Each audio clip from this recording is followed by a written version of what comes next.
안녕하세요. 류칠입니다. 네, 신나는 수아레즈 강독을 시작하겠습니다. 원래 이제 강의를 오프라인 강의를 중심으로 하고 오프라인 강의를 녹음 혹은 오프라인 강의를 줌으로 이렇게 보내드리려고 했는데 오프라인 강의를 들으시는 분의 어떤 개인적 사정 때문에 오프라인 강의를 할 수 없게 됐습니다.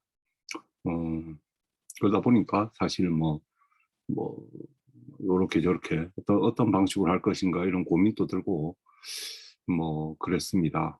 그러니까 오프라인에서 할 때는 뭐 한 번에 조금 길게 읽어가기도 하고, 사실 온라인으로 들으시는 분보다 오프라인으로 할 때 훨씬 더 많은 양의 말을 하고, 이렇게, 당연히 그렇겠죠. 아직까지는 저 자신도 온라인보다는 오프라인이 더 익숙하고, 그런데 이제 온라인으로 어떻게 할까, 어느 정도 속도로 어떻게 읽어 나갈까 고민을 하다가 이렇게 강의가 좀 늦어졌습니다.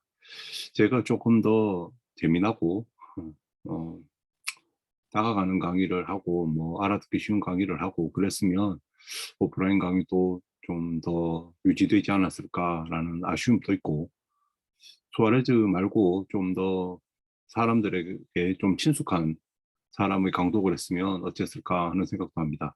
어쨌든 수아레즈 강독의 오프라인이 중단이 되면서 토마시우스의 오프라인 강의를 준비하던 것도 다 중단을 했습니다.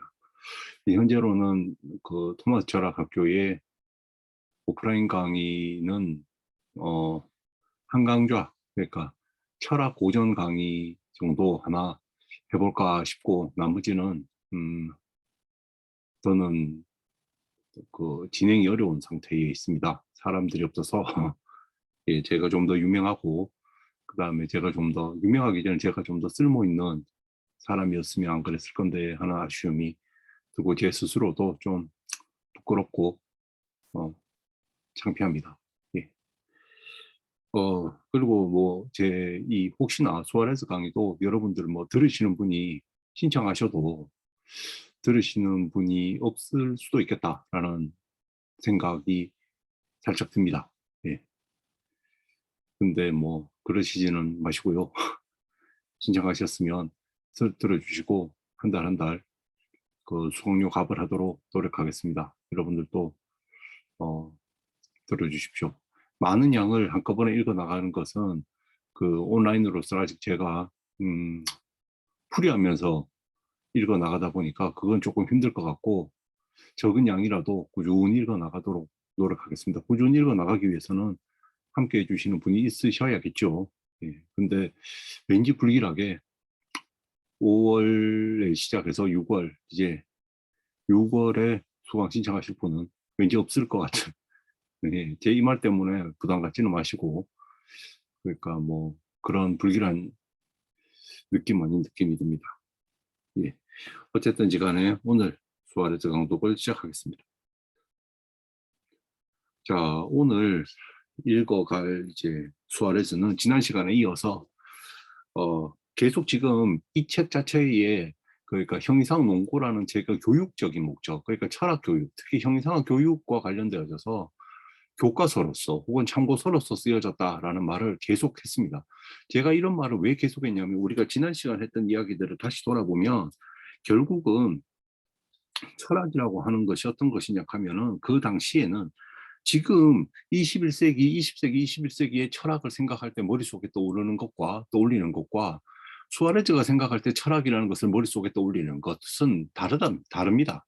다르고, 그 다음에 토마스 아퀴나스와 수아레즈는 좀 비슷한 교집합을 가질 수 있지만, 수아레즈가 떠올리는 철학의 쓸모라고 하는 것과 21세기 우리가 철학의 쓸모라고 했을 때 머릿속에 떠올리는 것은 좀 다릅니다.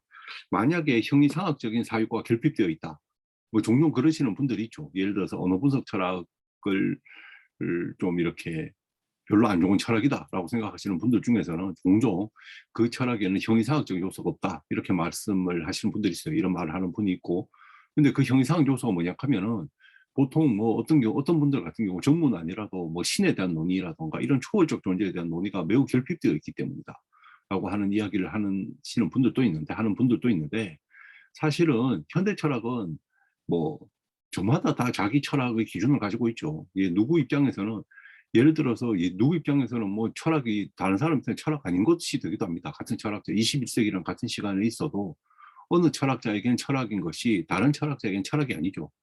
예. 그리고 뭐 유물론이라고 하는 신유물론이라든가 이런 것들이 막 판을 치는데 아직까지도 그 신유물론이라고 하는 거 저도 뭐 그쪽으로 뭐 나쁘지 않다고 생각하고 좋게 생각하고 있는데 개인적으로 저희 철학도 저는 개인적으로 가톨릭 신자지만 그, 그 아주 막 신만 이야기하거나 그런 형태의 철학을 하지는 않습니다. 예.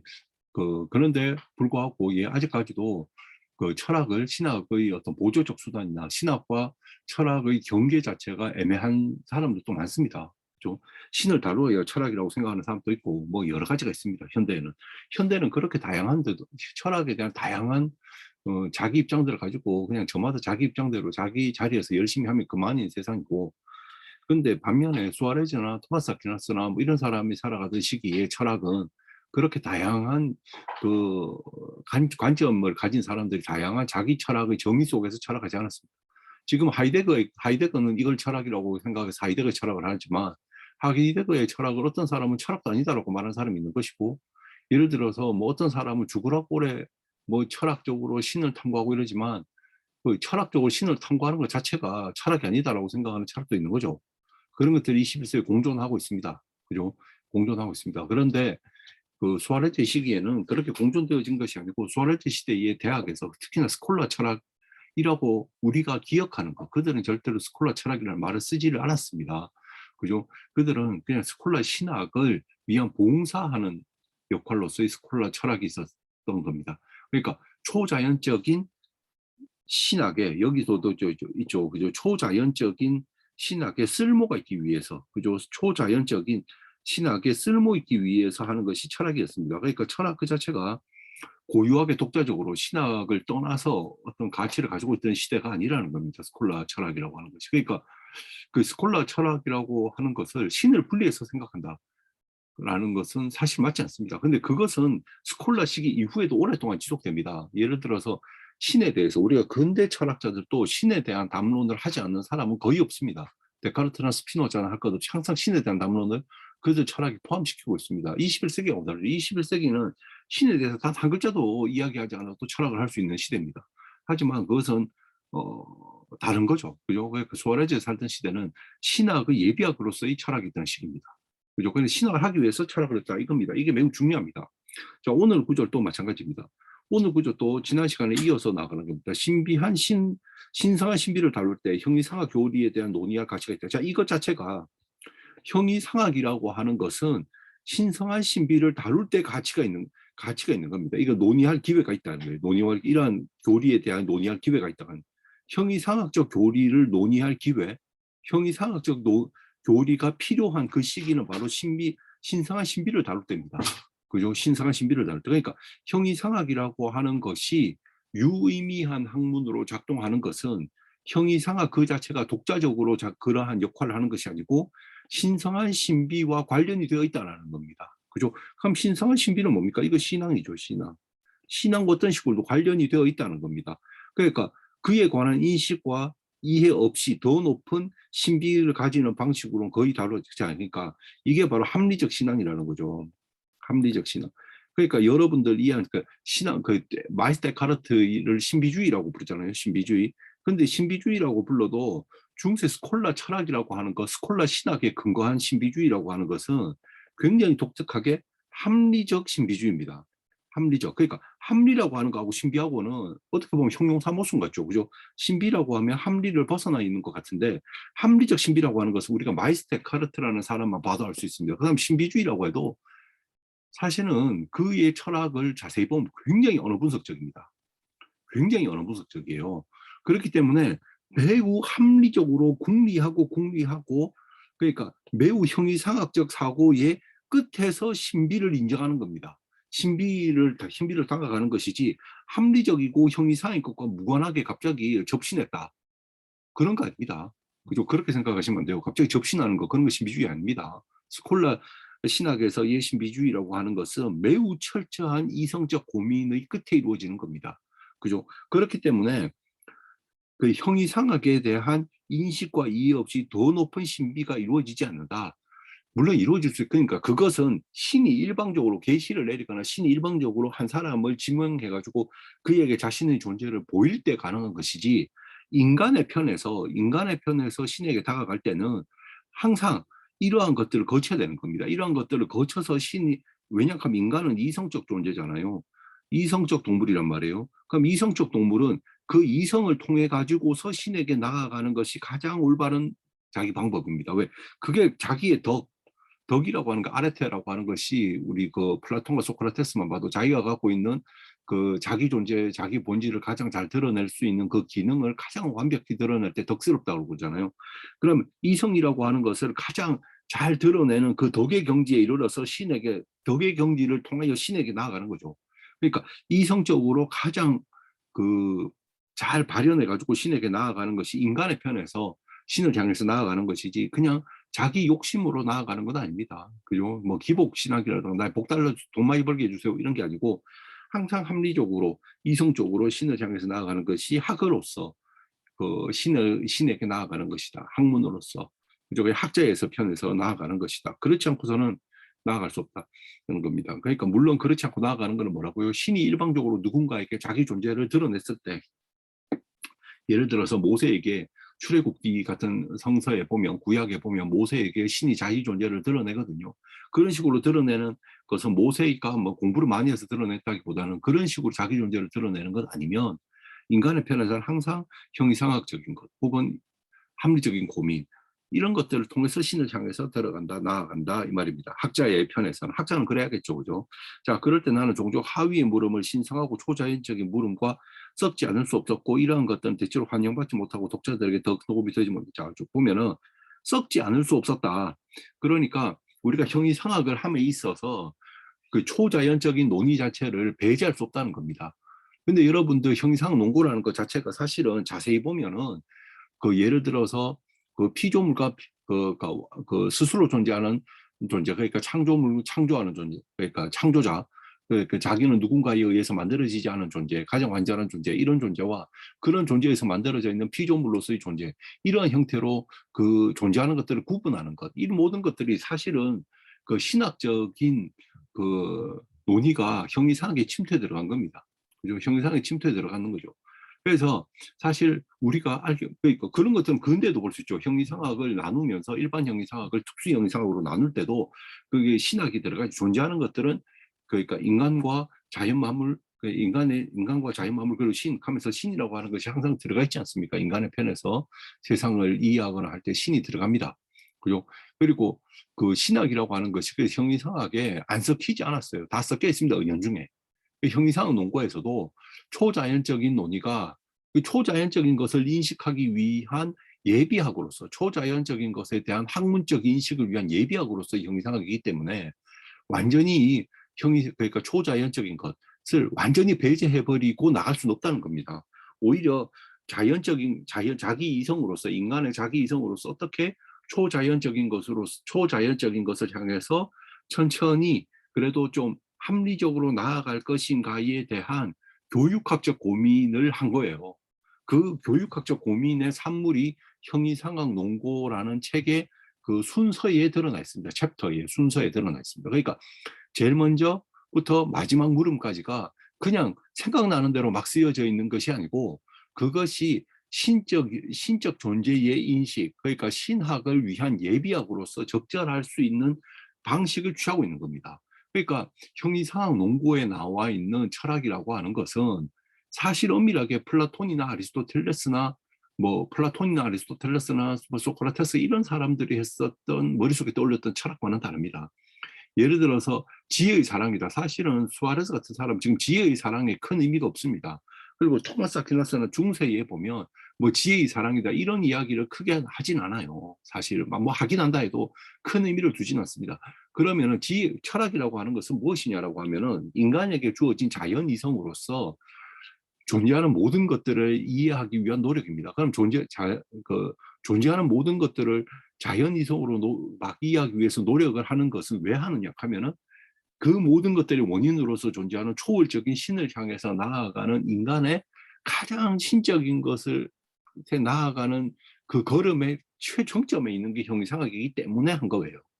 그죠? 그러니까 형이상학을 지금 수아레즈가 그 논의하는 자체가 그 신학을 위한 겁니다. 그렇기 때문에 신학적인 고민과 뚝 떨어져 가지고 전혀 섞여 있지 않고서 할 수는 없다는 겁니다. 그렇기 때문에 그 완전한 지식과 이해를 빼버린다면 마찬가지로 후자에 대한 지식이 훼손되고 말 것이다. 형이상학적 원리와 진리는 신학적 논증과 더불어 일치되기 때문이다. 자, 이것도 우리가 토마스 아퀴나스의 글을 여러분들이 읽어보셨다면 토마스 아퀴나스의 글에서 이런 글이 있습니다. 그러니까 자연은 은총이 완성시킨다라는 구절이 있어요. 그죠? 그러니까 우리가 이 그 자연 만물이 그냥 가만히 놔두면 이것이 완성되는 우리의 본성이라고 할까요? 자연이나 본성이나 결국 나뚜라라는 말이기 때문에 이 나뚜라라고 하는 것은 그냥 그대로 완성되는 것이 아니고 여기에 그 은총, 그죠? 은총이 더해지면서 완성된다는 거거든요. 그러면은 여기에 지금 이것을 우리가 이성, 인간의 이성이라고 하는 것은 그 자체로 완성되어지는 것이 아니고 여기에 은총을 우리가 학문적으로 보면 알매 측면에서 인식론적으로 신학적 인식의 근거는 계시거든요. 신학적 인식의 근거는. 그런데 철학의 인식의 근거는 이성입니다. 그러니까 이성만으로서 가장 완전한 신을 향해서 나아가는 데 있어서 완전해질 수 없어요. 그러니까 그 철학은 신이라고 하는 중세 시대에는 신이라고 하는 존재가 초자연적 존재로 신이라고 하는 존재를 누구도 의심하지 못하고 있었기 때문에 초자연적인 존재인 신을 인간 이성이 완벽하게 이해할 수 있느냐? 완벽하게 이해할 수 있다고 하는 사람은 없습니다. 그러면 거기에 뭐가 필요하냐 하면 계시의 도움이 필요한 거예요. 그러니까 이성은 계시의 도움으로 완성되어지는 겁니다. 그래서 사실 종종 뭐 중세 철학을 보고 신에 대해서 너무 합리화시켰다 뭐 이런 식의 표현을 하시는 분이 있는데 뭘 잘 몰라서 그런 겁니다. 그러니까 중세의 스콜라 철학자들, 스콜라 철학자라고 불려지는 스콜라 신학자들은 모두가 다 인간 이성이 그러니까 모두가 답니다. 모두가 다 인간 이성이 신의 계시와 은총의 도움 없이 신을 직관할 수 있다라고 주장하지 않습니다. 만약에 그렇게 되어지는 순간에 신학은 쓸모가 없어져요. 쓸모가 없어집니다. 그러니까 신학은 신에 대해서 연구하는 것인데 철학만으로서 신에 대해서 완전히 알아져 버린다면 그 신학을 왜 하겠어요? 그죠?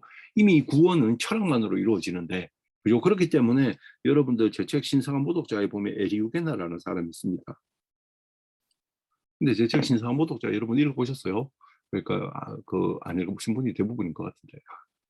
근데 사실 뭐 부끄럽습니다. 예, 저의 뭐 그 한때 대구 가톨릭대학교 이렇게 제가 그래서 거의 뭐 한 8, 9년 중간 그러니까 다 합치면 8, 9년인데 중간중간에 제가 한 1년, 2년씩 강의가 폐강이 되고 뭐 강의를 못 해가지고 그 기간 또 다 치면은 한 10여 년 정도 제가 그 대구 가톨릭대학교에서 그 시간 강사 외래 교수를 했었는데 그때 강의했었던 그 책이 신성한 모독자입니다. 그리고 또 하나가 대한민국 철학사. 그 아직 한 부분이 한 부분일 수도 있고 두 부분일 수도 있는데 책으로 묶여지지 않은 강의록들이 있고 이런데요. 자, 그때 제가 에루게나라는 것을 강의하면서 에루게나라는 철학자를 에루게나라는 사람은 중세의 대표적인 이단아로서 그 뭐 죽거나 한참 지나서도 다시 우리식으로 이해하면 부관 참시되는 사람 중에 한 사람입니다. 그럼 왜 에류게나가 그런 고초를 겪었느냐, 그런 힘겨움을 겪었냐 하면 에류게나는 철학만으로 우리가 구원이 될 수 있다라는 작은 여지를 만들었기 때문입니다. 그죠? 철학만으로 우리가 완전한 철학만으로 그게 0.00001%든 0.0000001%건 철학만으로, 즉 인간의 자연이성만으로 신에 대해서 알 수 있고 그럼으로써 구원받을 수 있다라고 한다면 적어도 0.00001%는 교회와 교회의 필요성이 없습니다. 그러니까 교회라고 하는 것은 교회를 통해서 크리스찬이 되고 그리스도교인이 되고 그리스도교인이 됨으로써 구원을 받는 거거든요. 아구스티누스가 그리스도교 교회밖에는 구원 없다고 했잖아요. 그죠? 그것이 거의 지금까지도 강력한 영향력을 끼치고 있는 말이잖아요. 그렇기 때문에 예수 천국 부친 지옥이라는 말도 나오는 겁니다. 그러니까 그 교회 안 다니면 다 지옥 간다는 거죠. 그죠? 그러면 교회가 천국을 향해서 나아가는 유일한 장인데 그 교회의 이론적인 이론을 제공해 주는 것이 신학 아니겠어요? 그런데 만약에 그 인간 이성만으로서, 그러니까 그 철학을 함으로써, 인간 이성만으로서, 인간 이성의 철학만으로서 그 구원을 이룬다고 한다면, 구원을, 신을 완전히 우리 흔히 말해서 지복직관이라고 하는데, 신을 인식해버린다고 한다 하면 신학이 필요가 없고, 신존재 증명할 필요가 없죠. 인간 이성으로 이미 신을, 참, 신존재 증명이라고 하는 것을 뭐 신학적으로 공략할 필요도 없습니다. 우리가 그냥 인간 이성으로서 신을 마주할 수 있다고 한다 하면 신학적인 많은 논의가 사실 필요가 없어요. 그죠? 그게 신학이 필요 없이 신을 바라볼 수 있다면, 예를 들어서 교회나 성당에 가서 뭐 목사님이나 뭐 신부님, 뭐 강론이나 설교도 필요 없죠. 자기가 철학함으로써 신을 향해, 그러니까 신을 마주할 수 있게 되니까요. 그렇게 되면 교회 자체가 필요 없게 되잖아요. 그죠? 교회 자체가 필요 없기 때문에 여러분들 철학이 독자적으로 신에 대해서 인식할 수 있다라고 하는 것은 중세의 아주 그 대표적인 이단입니다. 그래서 에류게나는 끊임없이 이단으로 불려지고, 그 다음에 철학이 뭔가 독자적인 노선을 가려고 할 때마다 에류게나는 계속 거론되면서 에류게나에 대한 단절이 이루어져요. 그리고 우리가 흔히 말해서 근대가 들어가면서 에류게나에 대한 새로운 평가가 이루어집니다. 그걸 우리가 이제 뭐 르네상스기나 근대 초기인데 이루어집니다.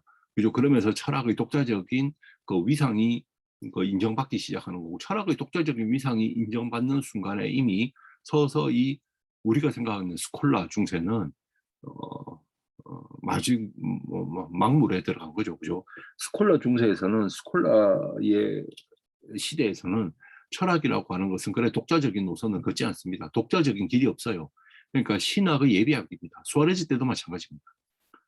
그러니까 수아레즈도 근대 인물이지만 이때까지도 심지어 아주 지금도 현대에도 예를 들어 신학과를 해서 공부할 때 철학을 배우는 것은 독자적인 철학자를 만들기 위해서 배우는 것이 아니고 신학에 도움이 되는 사람을 위해서 배우는 거잖아요. 그죠? 왜냐?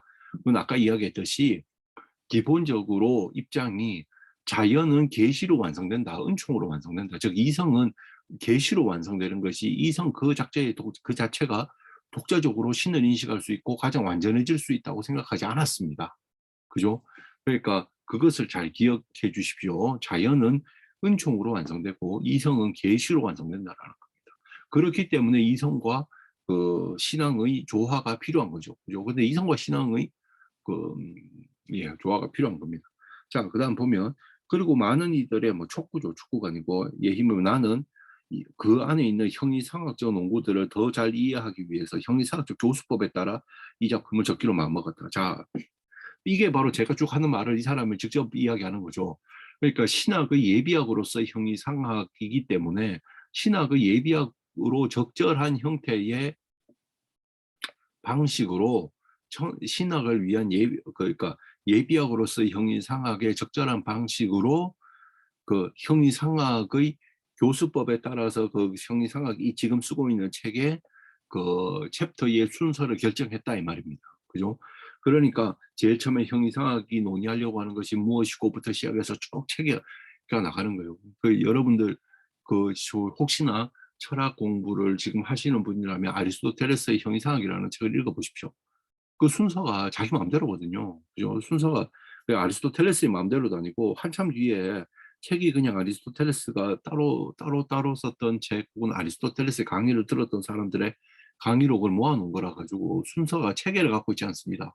지멋대로죠. 그죠? 읽어보면 나왔던 거 또 나오고, 그죠?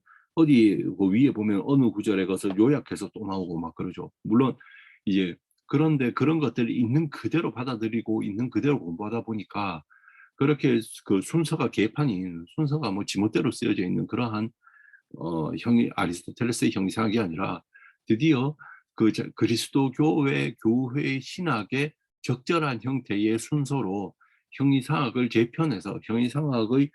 재편하고 형이상학 연구와 학습 순서를 재편해서 만들려고 하는 노력이 수아레즈 시기에 있었고, 수아레즈의 형이상학 논구는 바로 그러한 노력의 결실이다 이 말입니다. 그는 그래서 간결함과 함께 그 계시된 그 지혜에 더 적절하다 이런 것이 거기까지. 근데 이렇게 순말하는 말도 사실 그 신학 대전의 대전이라고 우리는 번역하지만 순말과 간결함의 의미를 가지거든요. 그런데 사실 중세인들이 무슨 간결하다고 해도 진짜 간결한 책도 있어요. 대전 중에서 굉장히 아주 얇은 대전도 있지만 대부분 대전들 우리가 알고 있는 유명한 대전들은 다 굉장히 길죠. 그죠? 그리고 여기에서도 지금 형이상학 논고가 굉장히 광범위한 책입니다. 그 두께도 두껍고 많아요, 책이. 그거 뭐 제가 지금 하나씩 번역한다고 해서 그거 다 언제 번역할지도 모르겠어요.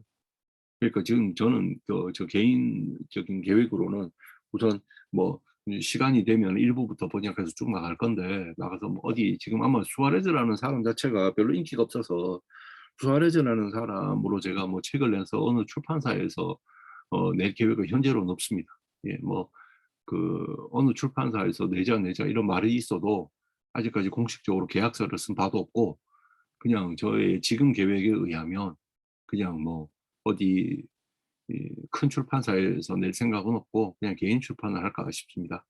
그 개인 출판을 할까 생각합니다. 뭐 이게 너무 광범한 책이고 하니까 그냥 필요하신 분들만 필요한 만큼만 사서 가서 읽어보시도록 그렇게 할 게 제 계획입니다.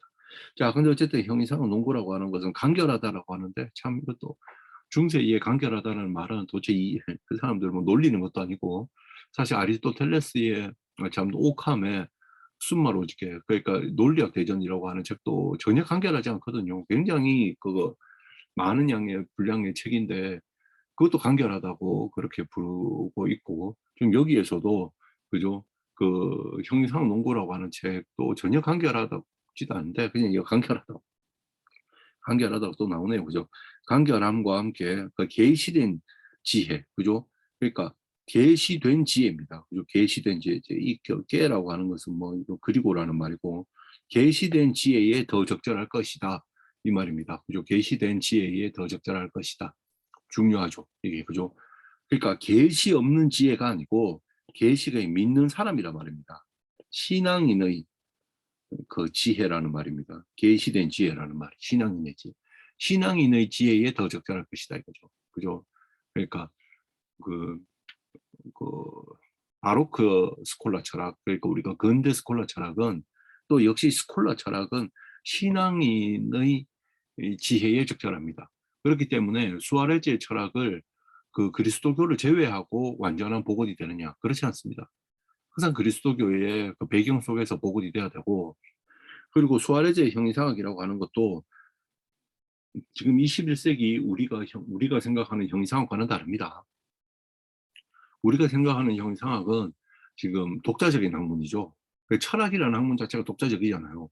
철학 박사가 있고 철학이 독자적으로 뭐 신학자가 되기 위해서 철학과 들어오는 뭐 물론 그런 사람도 있죠. 그러니까 그 철학과에 가면 대학원에 항상 신학 공부하기 위해서 철학과에 오는 사람들이 있습니다. 부정할 수 없어요. 항상 있습니다. 하지만 철학 공부만을 위해서 철학과에 오는 사람들이 있죠. 그러니까 철학이라고 하는 것이 독자적 학문의 가치를 가지기 시작한 겁니다. 그죠? 20세기, 21세기의 상황입니다. 근데 수아레즈 때는 그렇지 않았어요. 철학이라고 하는 것은 독자적인 학과를 갖고 있지도 않았고, 유럽 대학에도 철학은 대학의 독자적인 학과를 가지고 있지 않았습니다. 그리고 독자적인 학과를 가지고 있지 않았고, 그리고 신학의 예비학이었다. 그것은 신학의 예비학이었기 때문에 신앙의 지혜를 갖고 있는 사람에게 적절한 겁니다. 이것을 비판하면은 그러니까 거기가 뭐 신자들만의 철학이잖아라고 생각하면서 비판하면 중세와 근대 스콜라 철학을 공부할 수가 없습니다. 그죠? 공부할 수 없고 항상 비판적인 이야기밖에 할 수 없죠. 자, 이런 이유로 이 작품을 많은 책으로 분할하거나 많은 부분을 나눌 필요는 없다. 음, 근데 많이 나눴어요. 이 사람은 뭐 그렇게 안 나눴다 해도 실제로 형이상 농구 전체를 보면 현대 기준으로 보면 굉장히 방대한 책이죠. 뭐 많은 부분들은 나눌 필요 없다 해도 많은 부분들은 나누었습니다. 지금 21세기 우리의 기준으로 보면 형이상 농구만큼 많은 분량의 형이상 책을 쓰는 형이상 철학자는 없어요. 그죠? 형이상 그렇게 책을 많이 쓰는 사람은 없어요. 근데 이 시대에는 중세 때나 무슨 뭐 근대나 스콜라 학자들은 뭐 간결하게 끝낸다고 해도 뭐 말이 많아요. 그리고 내가 보면 간단하게 끝낼 수 있는 말도 뭐 주저리 말이 많습니다. 그냥 그 시대 특징인 것 같아요. 자, 이러한 적합한 모든 문제 혹은 이 가운데 연구될 만한 주제에 속한 이 문제들을 적을 수 있는 걸 한 자리 모아서 연구했습니다. 자, 그런데 이게 뭐냐면은 다양한 어떤 신학이 있고 신학으로 나아가는 형이상학적 여정을 언제 우리가 다음 시간이나 형이상학 논고라는 그 본문을 읽기 앞서 형이상학 논고의 순서를 한번 알아볼 필요가 있는 것 같아요.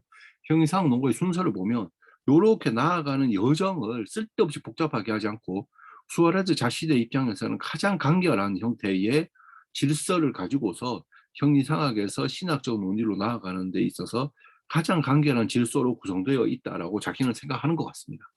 그죠? 예, 하는 것 같습니다. 자, 그리고 여기 보면 또 이런 말이 있다. 우리는 다른 형이상학 책을 쓴 저자들이 길게 설명한 순수 철학 혹은 변증법에 속하는 문제를 잘라버릴 것이다. 왜냐하면 그 시기에도 이미 순수 철학이라는 말을 하는데 순수 철학이라는 것이 수아레즈에게는 관심 바뀝니다. 필요가 없어요. 왜냐하면 신학을 가르치는 사람이고 신학자를 양성하는 사람입니다. 우리 처음 시작할 때부터 이야기했죠. 신학자를 양성하는 사람이기 때문에 그러니까 뿌라 필로소피아 순수 철학이라고 하는 것 그러니까 신학을 배제한 순수 철학이라고 하는 것 이 사람은 관심 바깥의 일입니다. 그죠? 그러니까 순수 철학이라고 하는 것 순수 철학 오직 자연 이성만을 자연 이성에 의해 자연 이성에 의한 철학이죠. 의한 철학은 관심 바깥입니다. 이 사람의 지금 철학은 계시된 진리, 그죠? 계시된 진리의 철학이에요. 계시된 진리의 철학. 이거 꼭 기억하셔야 됩니다. 그죠? 계시된 계시된 진리의 유용한. 그죠? 그러니까 그게 뭐라고 했어요? 신앙인의, 그죠? 신앙인의 지혜입니다. 신앙인. 그러니까 신앙인에게 유용한 것. 그러니까 신학자가 되기 위해서 유용한 과정을 하는 것이지 자기가 분명하게 말하고 있어요. 순수 철학 같은 것 이 사람들이 거기에 신경 쓰지 않습니다. 마치 지금 주어진 이 이론에 어울리지 않는 것처럼 말이다. 이 어울리지 않아요. 당연히. 지금 이거 신학생 되려고 하는 사람들에게 강의하고 있거든요. 처음 시작할 때부터 얘기죠. 이석은 순수 철학자 되겠다고 지금 수아레즈한테 배우는 게 아닙니다. 배우는 사람이 없어 그 시대에는. 지금 수아레즈는 신학생들에게 가르치는 겁니다. 신학생들을. 그러니까 이 사람은 신학자가 되거나 그죠? 거의 신학자죠. 신학자가 되기 위해서 지금 수아레즈에게 배우러 오는 사람에게 가르치는 것이지 자기가 순수 철학을 하겠다라는 사람에게 가르치는 게 아닙니다.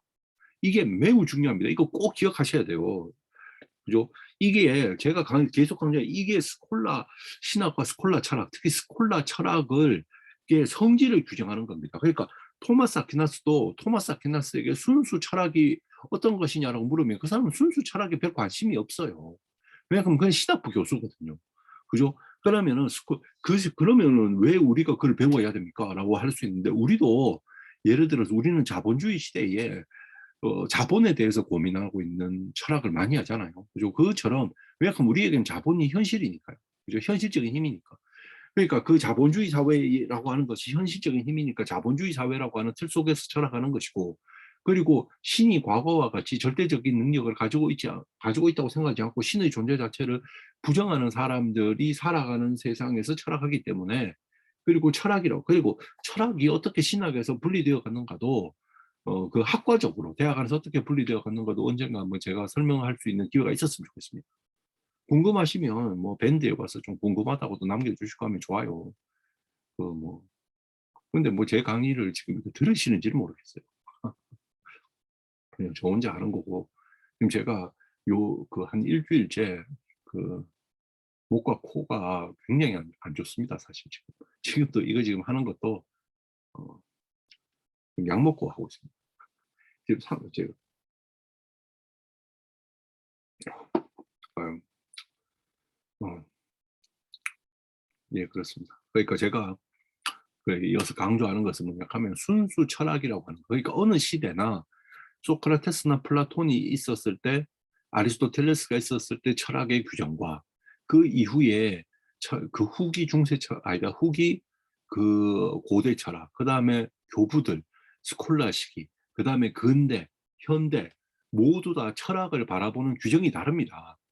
그러니까 철학이 어떤 학문인가에 대한 이해도 다르고 철학이 어떤 학문이어야 하는가도 다르고 철학이 어떤 학문이어야 하는가가 다르기 때문에 철학을 접근하는 공부 방법, 공부 이유 자체가 다릅니다.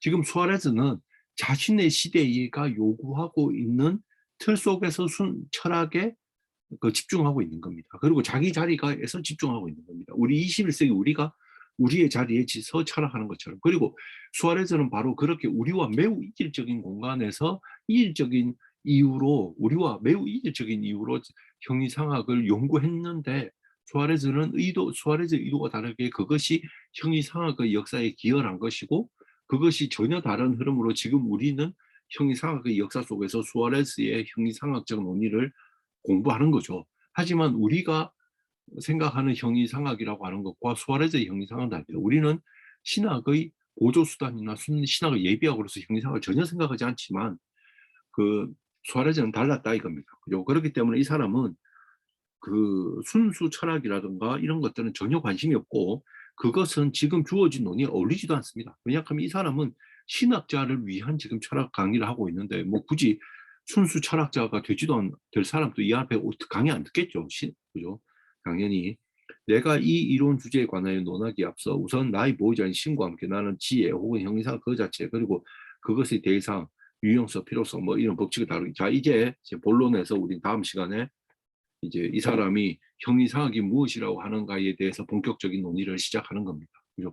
하지만 이 논의 자체가 다시 말하지만 결국 매우 신학의 언어를 쓰지 않았다 하더라도 많은 경우 거의 대부분은 대놓고 신학의 언어를 쓰진 않죠.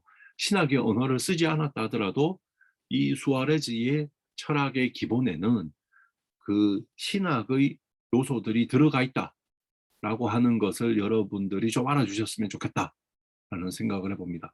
그럼 이제 우리가 이제 그 다음에는 이제 본격적으로 이제 그 수아레즈가 그러니까 형이상학에 대해서 어떻게 생각하는지 들어갈 겁니다. 제 개인적인 고민은 그 전에 그 수아레즈라는 사람 자체에 대한 설명도 좀 해볼까 하는 생각도 해봅니다. 왜냐하면 제 강의를 들으시는 분들이 지금 이 강의를 들으시는 분들 중에 대부분은 뭐, 석박사 과정을 뭐 아주 석사 과정에 있으시거나 아니면 이미 박사가 되신 분이고 막 그런 분들은 사실 저보다 뭐 수아레즈를 더 많이 개인적으로 공부하셨을 수도 있고 저보다 더 많이 아실 수도 있는 분이시지만 그렇지 않은 분들은 지금 이 기회를 통해서 수아레즈를 거의 처음 접할 수도 있는데 지금 한국에서는 한국어로 수아레즈를 접하는 수 있는 그 길이 많지가 않습니다. 그렇기 때문에 우리가 지금 앞으로 형일상 논고를 읽어감에 있어서 이 사람이 누군지도 모르고 형이상학 논고를 읽어갈 수도 있기 때문에 적어도 이 사람이 누구구나 하는 것 정도는 나누어 보고 나서 형이상학 논고를 읽어갈까 뭐 이런 고민은 하고 있습니다. 하고 있습니다. 오늘 제가 목소리가 조금 뭐 이상하게 녹음되었다 하더라도 나름 애써서 녹음했다는 사실을 이해해 주십시오. 이해해 주시고 오늘은 요서 더 읽어 나가면은 그 뒷부분에 중요 부분에 앞부분 몇 줄 읽고 또 끝날 것 같아요. 그렇기 때문에 오늘은 요렇게 간결하게 끝나고 조만간 다시 주말에 새롭게 시작하도록 하겠습니다. 혹시나 수아레즈의 뭐 생애라든가 수아레즈의 뭐 일반적인 특징 이런 것들에 대한 강의가 또 필요하다라고 생각하시면 밴드에서 글 하나 남겨주시면 그러면 제가 글 남겨주시거나 아니면 유튜브에 댓글로 남겨주시거나 하시면 제가 그렇게 강의도 준비를 해보도록 하겠습니다. 오늘 뭐 저 개인적으로도 코하고 목이 그래서 조금 힘들긴 했지만 여러분들도 그리고 너무 짧게 강의가 나간 것 같아서 그렇긴 하지만 오늘 여기까지 하고 주말에 다시 뵙겠습니다. 강의 들어주셔서 고맙습니다. 다음 시간에 다시 수아레즈를 통해서 만나 뵙도록 하겠습니다. 6월 또 신나는 수아레즈 되었으면 좋겠습니다. 고맙습니다.